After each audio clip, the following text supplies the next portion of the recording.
Muy buenas noches, amados hermanos y hermanas. Doy gracias a mi buen Dios por la oportunidad que Él nos da de continuar adelante y seguir estudiando su palabra bendita, su palabra que nos da consuelo y nos da dirección, pero también nos da mucha información acerca de lo que vivieron los primeros cristianos o aquellos hombres y mujeres temerosos de Dios, cómo vivieron e hicieron su voluntad. Esta noche estaríamos terminando las 40 preguntas acerca de la vida de los primeros cristianos y vamos a abarcar las últimas 9 preguntas, empezando con la número 31. La número 31 dice: ¿por qué pudo Pablo decir que estaba limpio de la sangre de todos? Hechos 20:26. Y cuando nosotros leemos Hechos 20:26 dice: por tanto yo os protesto en el día de hoy que estoy limpio de la sangre de todos. El apóstol Pablo se está refiriendo probablemente a Ezequiel 3:19. Vamos a mirar qué nos dice Ezequiel 3:19.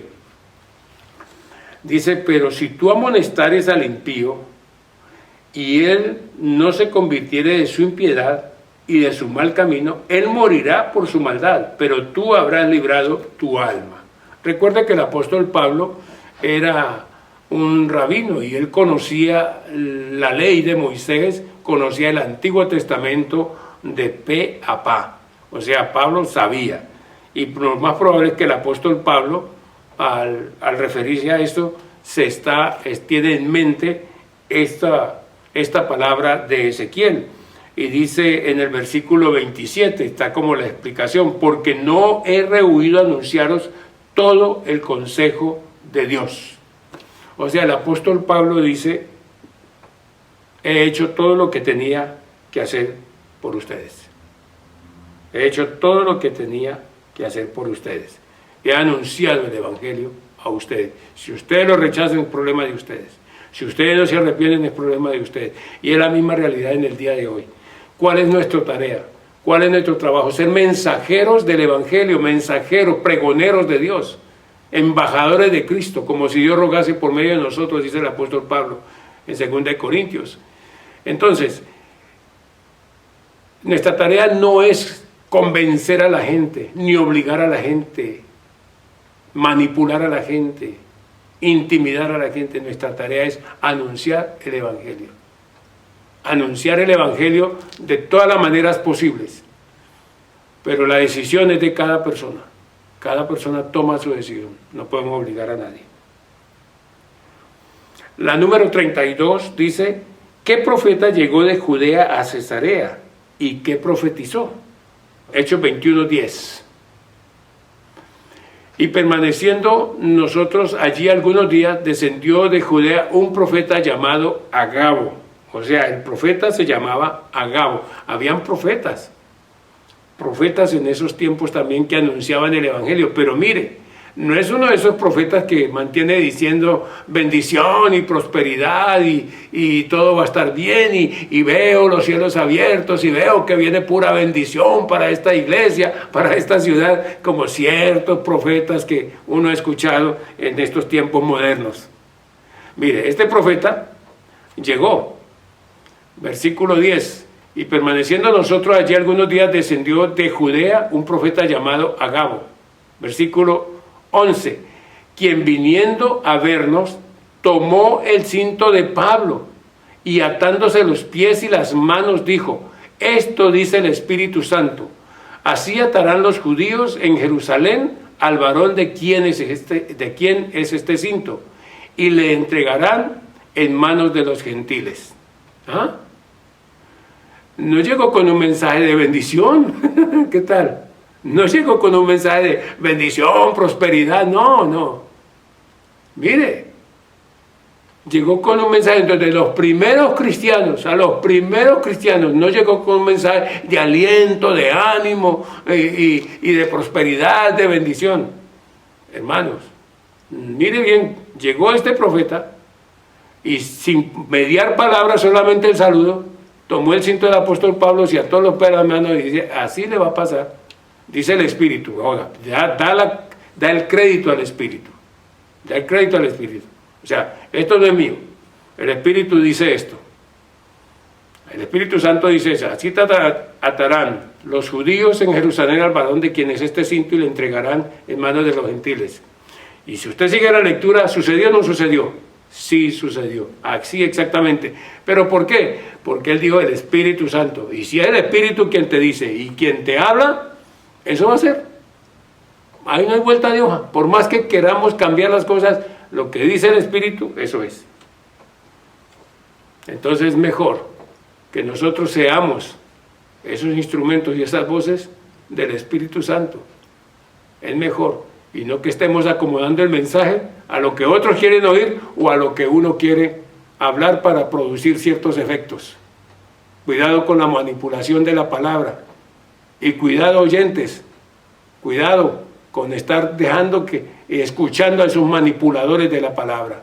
Cuidado, mire, aquí un profeta, pero no llegó con un buen mensaje, llegó con un mensaje de advertencia o de revelación. Esto es lo que va a pasar. La número 33 dice: ¿en qué se diferenciaban Pablo y el tribuno en cuanto a su ciudadanía romana? Hechos 22, 27. Entonces en Hechos 22, 27 dice: vino el tribuno y le dijo, dime, ¿eres tú ciudadano romano? Él dijo, sí. Respondió el tribuno, yo con una gran suma adquirí esta ciudadanía. Entonces Pablo dijo, pero yo lo soy de nacimiento. Ajá. Ahí está la diferencia.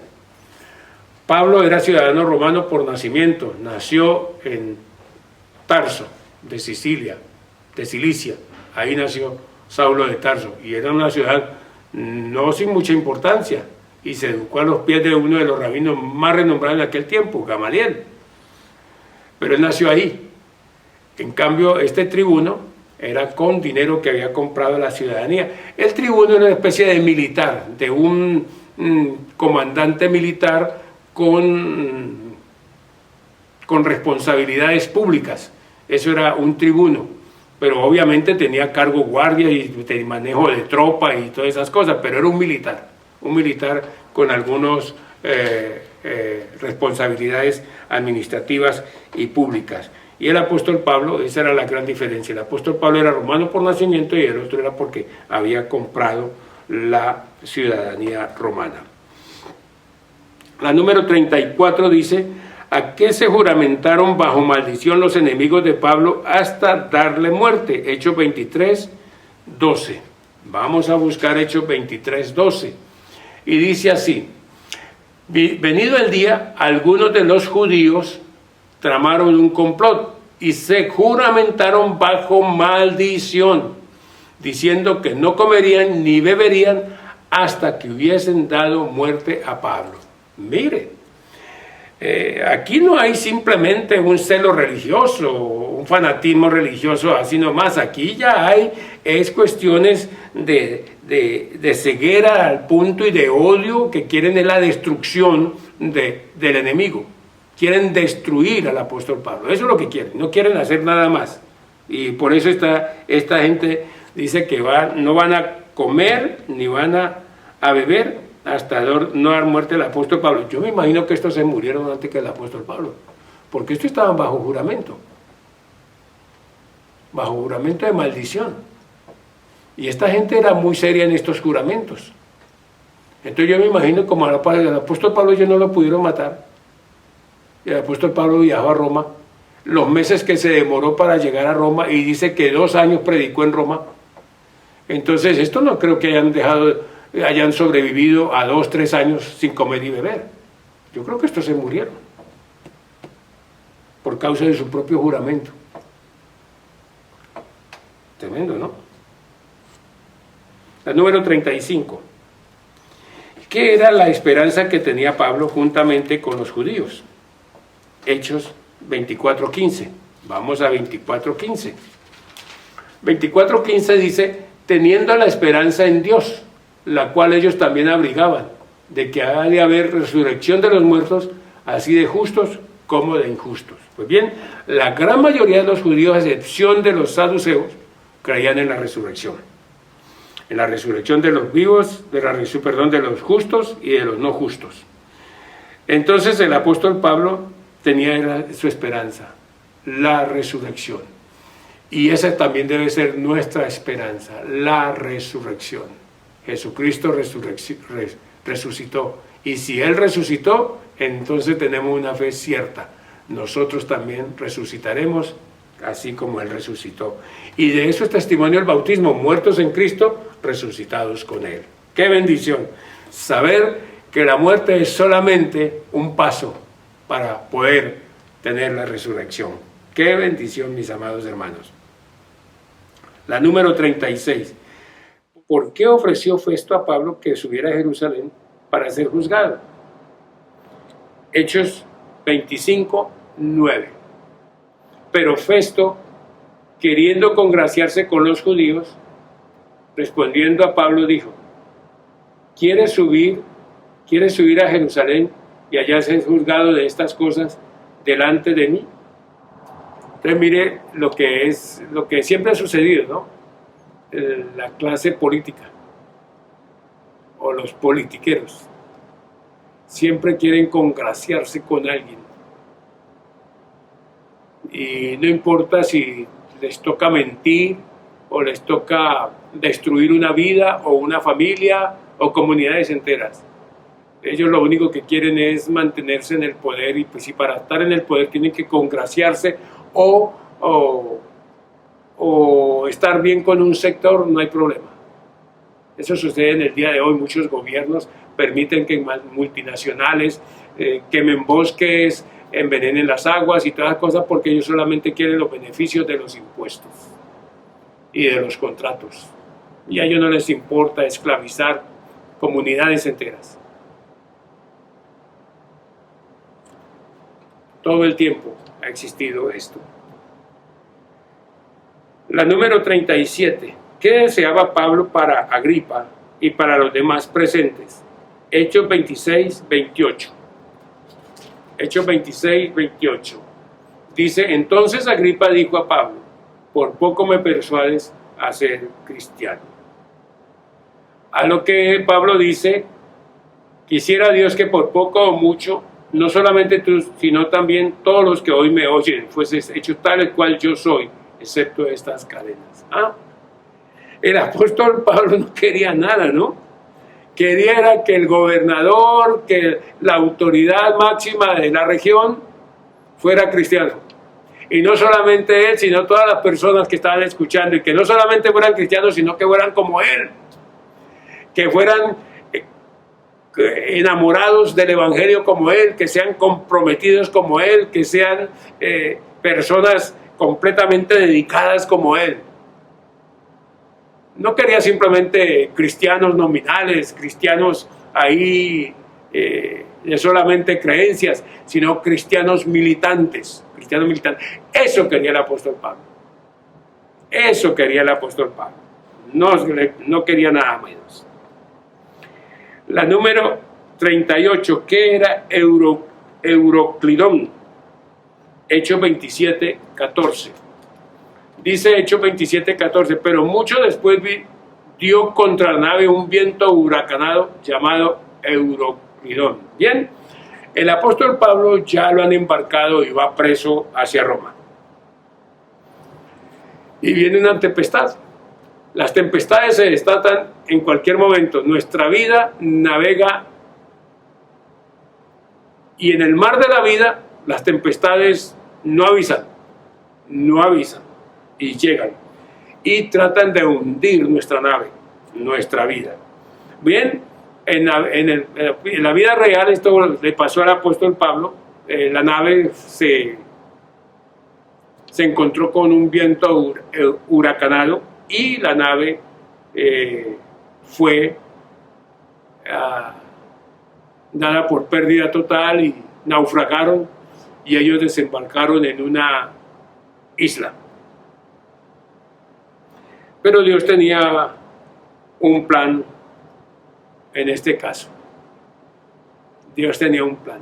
Si no hubiese sido por esa tempestad, todo lo que sucedió en esa isla no hubiese sido una realidad. Prácticamente ese desastre natural resultó en una bendición espiritual para una isla. Mire la pregunta 39. ¿Qué sucedió en la isla de Malta? Hechos 28. En Hechos 28, del 1 al 10, nosotros encontramos que los nativos eran personas que no eran como muy amables, pero estaban ahí, en la isla de Malta. Bueno, ya Pablo ya había dado testimonio a los romanos, a la guardia, a los soldados ahí en el barco. Ya esta gente iba pensando, algunos posiblemente ya habían entregado su vida al Señor por el testimonio de Pablo. Si esa tempestad no hubiera sucedido, pues el Evangelio no hubiera llegado al corazón de esta gente. Pero sucedió. Un desastre natural trae mucha bendición espiritual. Mire usted, en este tiempo, pues esta pandemia puede resultar ser un desastre mundial, global. Pero también yo sé, sin lugar a dudas, que está resultando de mucha bendición espiritual para multitudes de personas que están escuchando el mensaje de Dios. Porque muchos ahora tienen la oportunidad de escuchar el mensaje que nunca antes habían tenido la oportunidad de escuchar. Entonces, lo que es un desastre natural en un momento dado, un desastre biológico, lo que usted quiera, puede haber resultado en una bendición espiritual. En ese tiempo, ese desastre del naufragio del barco, por ese viento huracanado llamado Euroclidón, resultó en bendición para los soldados y ahora para los habitantes, los nativos de esta isla, porque ahí el Espíritu Santo tuvo la oportunidad de hacer muchos milagros a través del apóstol Pablo, que era un siervo 1A, sabía qué era lo que tenía que hacer. Y miren cómo termina ahí en el versículo 10, dice: los cuales también nos honraron con muchas atenciones, y cuando zarpamos nos cargaron de las cosas necesarias. Hubo muchas sanidades y Dios obró muchos milagros en este lugar. ¡Qué impresionante! Un desastre natural. Mire en lo que terminó. En bendición para muchas personas que ni cuenta tenían de que alguien llegara con el Evangelio allí. Pero Dios se las ingenia. Dios tiene su agenda y Dios tiene su forma de alcanzar a los no alcanzados. ¿Qué es lo más importante? Que usted y yo tenemos que estar en el lugar preciso y no pensar que una pandemia, que un desastre natural es un impedimento y que de pronto es un castigo y que es algo que es imposible y rasgarnos las vestiduras. No, Dios tiene planes y en medio de los desastres Dios puede salvar muchas vidas. Lo importante es que tú y yo abramos nuestros ojos espirituales, nuestros oídos espirituales y podamos movernos con toda la seguridad que donde quiera que estemos, con cadenas o sin cadenas, enfermos o no enfermos, con dinero o sin dinero, usted y yo somos testigos del poder de Dios y Dios quiere usarnos para su honra y para su gloria y para alcanzar con la salvación a muchas personas. Y por último, la número 40 dice: ¿a qué lugar estuvo Pablo limitado en su obra de predicación en Roma? Hechos 28, 30. Hechos 28:30 dice: y Pablo permaneció 2 años enteros en una casa alquilada y recibía a todos los que a él venían.